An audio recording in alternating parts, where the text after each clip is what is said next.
শিক্ষকদের অনির্দিষ্টকালের কর্মবিরতিতে অচল সব পাবলিক বিশ্ববিদ্যালয় এ নিয়ে আরো জানাতে সরাসরি যুক্ত হচ্ছেন বরিশাল থেকে শফিক মুন্সী।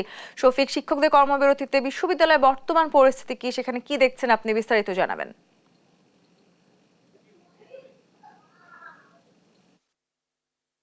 বরিশাল বিশ্ববিদ্যালয়ে কিন্তু সকাল থেকেই আসলে শিক্ষক কর্মকর্তা ছাড়া অন্যান্য যারা পেশাজীবী ছিলেন তারা কিন্তু কর্মবিরতি পালন করছিলেন, কিন্তু এই মুহূর্তে কিন্তু একটা উত্তাল এবং একই সাথে থমথমে পরিবেশ বরিশাল বিশ্ববিদ্যালয়ে বিরাজ করছে। কারণ বেলা 11:30টার দিকে কিন্তু কর্মকর্তাদের দুটি পক্ষ তারা মুখোমুখি অবস্থান নেয় এই কর্মবিরতির অবস্থান কর্মসূচিতে বসা নিয়ে, এবং পরবর্তীতে তাদের মধ্যে সংঘর্ষের ঘটনা ঘটে এবং এখন পর্যন্ত আমাদের কাছে যে তথ্য আছে একাধিক ব্যক্তি কিন্তু তাতে আহত হয়ে হাসপাতালে ভর্তি রয়েছেন, এবং আমাদের সংবাদকর্মী কয়েকজনের কিন্তু ক্যামেরার যে স্ট্যান্ড সেগুলো আসলে ভেঙেছে এই দুই পক্ষের মারামারির সময় ব্যবহার করে। আমরা এখন বরিশাল বিশ্ববিদ্যালয়ের রেজিস্ট্রার জনাব মনিরুল ইসলামের সাথে একটু কথা বলবো যে স্যার আসলে উদ্বুদ্ধ পরিস্থিতিটা কেন সৃষ্টি হলো এবং এখন পর্যন্ত কতজন আহত আছে, এবং আপনারা আসলে এই ব্যাপারে কোনো ব্যবস্থা বা কোনো কিছু নিয়েছেন কিনা? ধন্যবাদ। সকাল থেকেই আমরা দেখেছি, আমি যখন 9টায় আসলাম, আসার পরে দেখলাম যে আমাদের কর্মকর্তাদের দুটো গ্রুপ দুই পাশে অবস্থান করছে এবং আমি উভয়কে কথা বলে শান্ত করেছি। এর পর কিছুক্ষণ ঘন্টাখানিক পরে 11:30টার দিকে আবার আমার কাছে মেসেজ গেল যে ব্যানার নিয়ে একটা পক্ষ যারা ইতিমধ্যে নির্বাচিত এবং অনুমোদিত তারা আছেন, আর একটা পক্ষ ডিরেক্ট অফিসার নামে তারা তাদের ব্যানার নিয়ে দাঁড়িয়েছে। সুতরাং বরিশাল ইউনিভার্সিটি একটি মুক্ত বুদ্ধি চর্চা কেন্দ্র, সেখানে সবাই সবার মতামত ব্যক্ত করতে পারে। এনিহাও যেভাবেই হোক নিজেদের মধ্যে ভুল বুঝাবুঝির কারণে একটু মারামারি বা অনভিপ্রেত ঘটনা বলা যায় এটাকে ঘটেছে।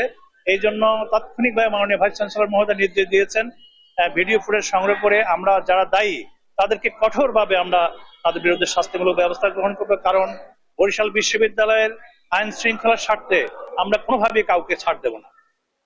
স্যার এই ঘটনা এখন পর্যন্ত কতজন আহত আছেন এবং সার্বিক পরিস্থিতিটা কি, এখন কি মানে পরিস্থিতি কি শান্ত কিনা?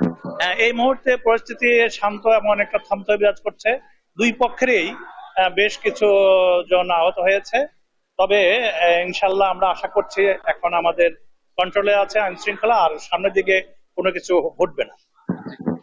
আমরা আসলে বরিশাল বিশ্ববিদ্যালয়ের যিনি রেজিস্ট্রার তার সাথে কিন্তু আসলে কথা বলছিলাম, তিনি কিন্তু উদ্বুদ্ধ পরিস্থিতি নিয়ে তাদের বিশ্ববিদ্যালয় প্রশাসনের যে অবস্থানটি সেটি কিন্তু ব্যাখ্যা করেছেন।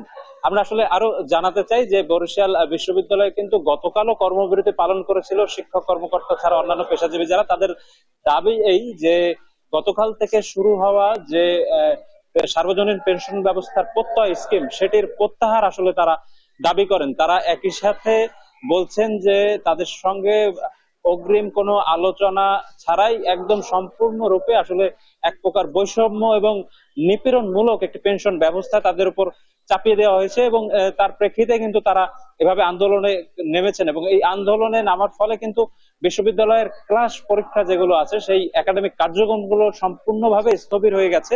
এবং বরিশাল বিশ্ববিদ্যালয় সহ আমরা যেটা জানতে পেরেছি দেশের সকল পাবলিক বিশ্ববিদ্যালয় এবং জাতীয় বিশ্ববিদ্যালয়ের অধীন যে কলেজগুলো বেশিরভাগ কলেজে আসলে অচল অবস্থার সৃষ্টি হয়েছে।